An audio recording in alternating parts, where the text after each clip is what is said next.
I'm very grateful to the graduate students who have organized this series of events about the globalization of legal education for giving me a chance to give a little talk. I think it's an amazing project, and the way I understand it, what they're interested in having us sort of think about and talk about is two basic aspects. One is the emergence of global legal education as a relatively new phenomenon. And the second is the question of the role of the United States and elite American law schools in that process. I want to introduce two dimensions of alleged crisis. I think it is a kind of crisis that are being much talked of by the people who think that there is something we need to start thinking about in the mode of the global legal educational question. One of these crises is a domestic American legal crisis, and the other is not exactly a crisis, it's a dramatic set of developments in the world legal services scene. And then I'm going to suggest that when we understand these crises basically as raising complex issues of distribution among different economic actors, we can see that the global initiatives that are being undertaken by elite American law schools look actually somewhat plausible like dimensions of the struggle among the core capitalist powers for imperial reach and hegemony in a changing world economy. So that's one sector. The second thing I'm going to try to do is to raise the question of how a person who is identified in a very basic way with the idea of the progressive or the left ought to regard the Americanization process as it is unfolding. And there I'm going to suggest that from a progressive point of view, there's a lot to regret or to feel a lot of reservations about the efforts of elite American legal institutions to globalize and the ways in which they rationalize that as not reinforcing world capitalist hegemony. The ways they rationalize that aren't very convincing. The world financial crisis and the American financial crisis have had an impact in accelerating dramatically already long-standing trends in the American legal profession. And now I'm going to list a bunch of them. The first one is a transitional moment. That is a very substantial number of people who graduated from law school in 2008, 2009, 2010, 2011, and have had enormous difficulty finding work, especially for people below the level of the top 10 or 20 schools. A significant portion of them haven't found law jobs as much as 2 years or even 3 years now after graduating. So there is a transitional group who the crisis has radically affected. They have very large loans. They often have $150,000 or $200,000 worth of student loans. It's very possible they won't be able to pay them, and they'll have to find alternative employment or accept very much lower level of legal employment than they hoped for when they graduated from law school. That group, those people are victims, and they're not an insignificant group. If there are 45,000 law students graduating every year approximately, and 10 or 15 or 20% of them are having serious problems, we ought to feel bad about that and think about, what the responsibility is for what happened to them and so forth. But I'm not mainly going to talk about them, but rather about the impact for the future of the event that's represented by their employment difficulties, the implications for the future. And there the idea seems to be, I'm not just trying to say what I've been told. This is not my independent research. There are three different trends in the legal profession that have been intensified and accelerated by these events. First of all, the crisis produces intense preoccupation with costs for the large enterprises, the American multinationals, but also just the large American corporate and financial sector in general, become very preoccupied with their costs in a very severe economic downturn. And one of the ways to target costs is to target their legal costs. In the background, the legal profession appears to have reaped very significant rents from the provision of elite legal services, but legal services in general, based on their market position, the need for large corporations to be able to say that they've got the best legal representation means that whoever is reputed to be the best can charge absurdly large amounts of money because there are many different buyers who want the best. So there's a pure rent to reputation, which doesn't reflect anything about the costs of providing the service, but just about the desirability of being able to say, we use the best. In that system, there has been a long-standing preoccupation, so it appears, of these large clients with the fact that they're paying $500 or more an hour for the services of associates who basically have no training, and the associates are being paid 100, 110, 120, a lot of money to provide the services. And it looks like, from the point of view of the client, that it's hard to justify that dimension of it. That produces the training issue, in which the client says, we're paying you to train your associates, and the firms say, we are paying the law school, they're paying for a law school, and law school doesn't, in fact, provide the training. So the students are going gigantically into debt. We have to pay them a lot of money, but they're untrained. So therefore, the law schools should do something about training. That's one dimension. A second aspect that's accelerated is the preoccupation with costs leads to the idea of splitting up the provision of legal services by fragmenting the service, and it's the principle of the division of labor. It's totally Adam Smith. So some people are just putting the head on the pin rather than a single workman making a whole pin in a handcrafted way. Let's take the person doing document review and spin it off to people who will be paid much, much less than associates to do document review, possibly overseas. Let's spin off many other, the paralegal movement was the beginning of this many, many years ago, but it's paralegality raised to a new, very high level. So many people will specialize in providing much less skilled legal services, and they will be paid much less money than the generalist associate in the elite firms. The third dimension that's accelerated is the disaggregation of the firm as a unit, which is not necessarily implied by the specialization thing. You could keep all the lawyers inside the firm, but this is a more general phenomenon in which the basic bottom line is that firms dissolve, firms reform. There's a constant process of disaggregation and agglomeration reflecting the entrepreneurial skills and activities of individual partners and the human capital assets of the lower level workers who are hired, fired, and reallocated according to the vagaries of the market for legal services as it's understood by the people who are the entrepreneurs. So these three developments mean that, among other things, the prospects for people beginning law school at relatively low status, by this I mean everything below, say, the top 20 firms, their prospects are less good. Their chances of repaying their loans at the current rate they have to borrow at to get through law school are significantly reduced. Their prospects of employment are much more chancy than they were before, and the question of what they need in the way themselves, what they think they need in the way of training to succeed in the profession, shifts quite dramatically. They can no longer be sure that law schools know how to give them what they need in order to succeed professionally. So law school is a less, obviously desirable alternative for something to do if you wish to move up the social and economic ladder. It's a social mobility question, there's that aspect, but even for people who are securely middle class, to start with, the question of whether they should go this way, if they can't get into an elite law school, should they in fact not go to law school at all?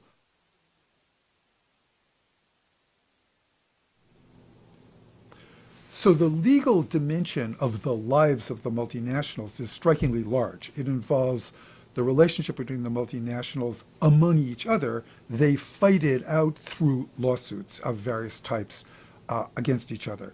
It involves their relationship with the governments from which their ownership is derived, where they produce and where they sell, where they're constantly dealing with the regulatory efforts of nation states or even international organizations to keep under control their relations with their others. It involves their labor relations. Very large labor forces are indirectly as well as directly employed by the multinationals. They don't generally do factory production themselves, but millions of workers produce for them.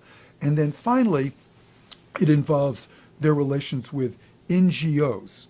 And the NGOs are going to be an important part of the story later on, but the NGOs preoccupied with human rights, environmental protection, and labor rights are constantly, we might say, nipping at their heels or irritating them like mosquitoes and have to be fought off and dealt with through basically legal means. So this is a highly legalized universe. The multinationals employ very large numbers of lawyers who are overwhelmingly organized in very large transnational law firms. Those law firms are getting bigger and bigger and bigger. In this situation, the interests of the United States have been enormously reinforced by the dominance of transnational law by American law firms. Those law firms, of course, initially staffed overwhelmingly by the products of elite American law schools.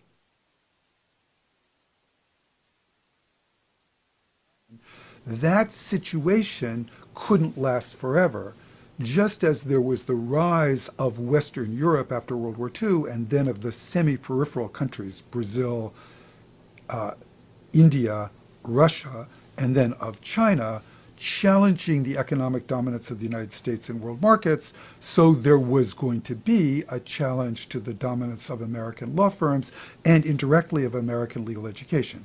That happened first by the generalization of the American transnational law firm model, so that not just American law firms, and the American law firms became themselves more internationally, internally complex, producing a new configuration which looks like multinationals. The law firms now look like the multinationals that they service.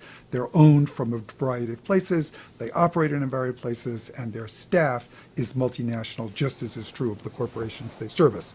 So in that context, it's obviously another possibility for Western European and other rising economies to provide legal education.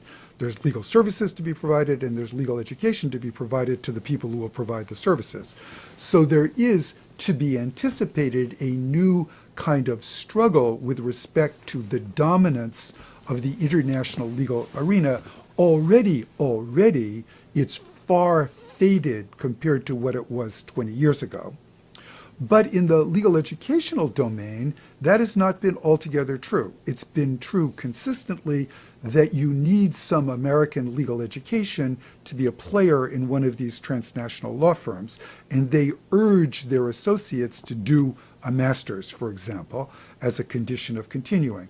And also, in order to support the career hopes of Western European and also now semi-peripheral lawyers, they would be better off if they weren't at a disadvantage in dealing with the transnational law firm as a result of their legal education.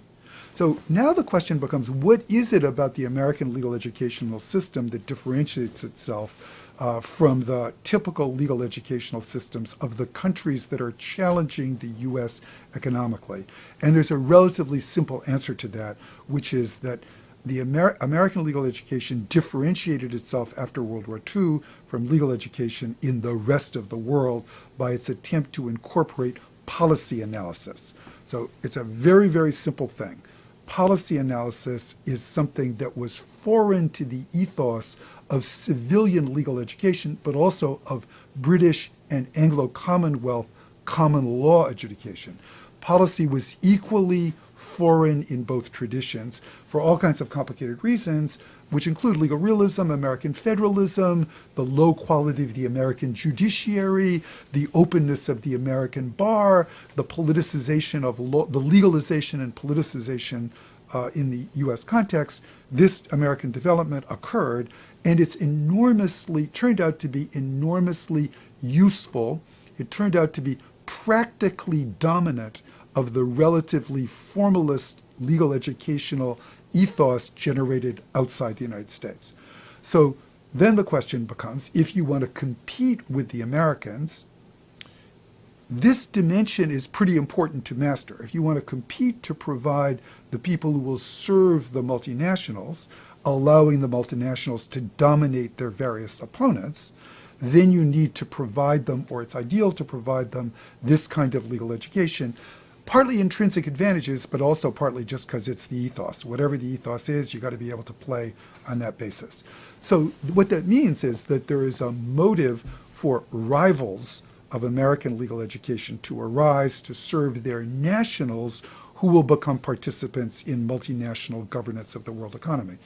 And indeed, there is the lawyerization. Everyone is talking about 300,000 Chinese lawyers by 2025. We're talking about the enormous expansion of Brazilian legal education. So the background conditions are ideal for a battle of dominance of the global legal education between Americans and the rising powers who are providing a large part of the personnel for the newly expanded world of transnational law.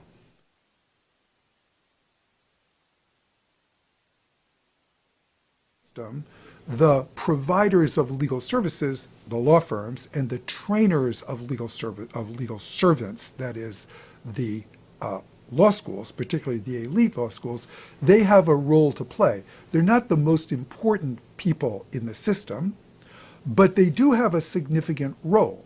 And so it's an interesting question, how should a person who sees the system of global governance as having a profoundly imperial or a neo-colonial quality and a deeply exploitative quality and often a very cruel quality, how should one feel about the ways in which American law schools, battling for a market share in provision of world legal education, how should one feel about their enterprise to actually assert themselves transnationally? Well, I think that for many people on the American elite legal education side, when they think about this enterprise of globalizing American-style legal education, they do recognize that to a significant extent, the American legal educational system will be in the service of the law firms that are in turn in the service of the multinationals. But their experience of it is that that dimension about which they might have reservations is significantly redeemed by another idea that they have about what's good about American legal education and American law. I think they think that the globalization of the American model of corporate law is also the globalization of the American model of human rights advocacy, the support of environmental law, of NGOs in civil society being served by lawyers who come from this same background. And they think of that as a way in which one could say it's better for American law to globalize because of its greater concentration on the provision of this kind of actual pushback against the power of the multinationals. Also, I think they think of the American tradition in legal education as strongly supporting actors who push back against governments all around the world that are abusive of human rights. So they think that it's good for us to be the purveyors of legal education for those who will service the law firms who will service the multinationals, because it's balanced in some sense. It's balanced by the, so to speak, the goody-goody side of the production of lawyers in this system. I don't think that's crazy. I think there's some sense in which it's true that the emergence of and development of American legal education after World War II has had a stronger element of emphasis on everything from human rights to clinical to civil rights, all the different ways in which lawyers can service NGOs or act directly to push back against the dominance of. I think there's a large sense in which that's all good. However, it seems to me it's just a fig leaf. It's a tiny factor compared to the contribution of the elite law schools to supporting, fueling, developing, reinforcing the dominance of the multinationals. This dimension is not very significant. It's true that there are jobs in that, and there will be jobs in that, and people trained in this system are exposed to the possibility of having that kind of job. But the idea that the world system represents a kind of balance between economic rationality, the interests of the multinationals on the one side, and more public interest represented by NGOs with their legal advocates on the other, and it's a sort of contest in which we would think that some reasonable accommodation between conflicting interests but also conflicting policies, say economic development and efficiency against human rights or the environment, that there's a kind of reasonable balance that emerges from the system is, I think, really way off. I mean, it doesn't correspond in any way to the way I see it.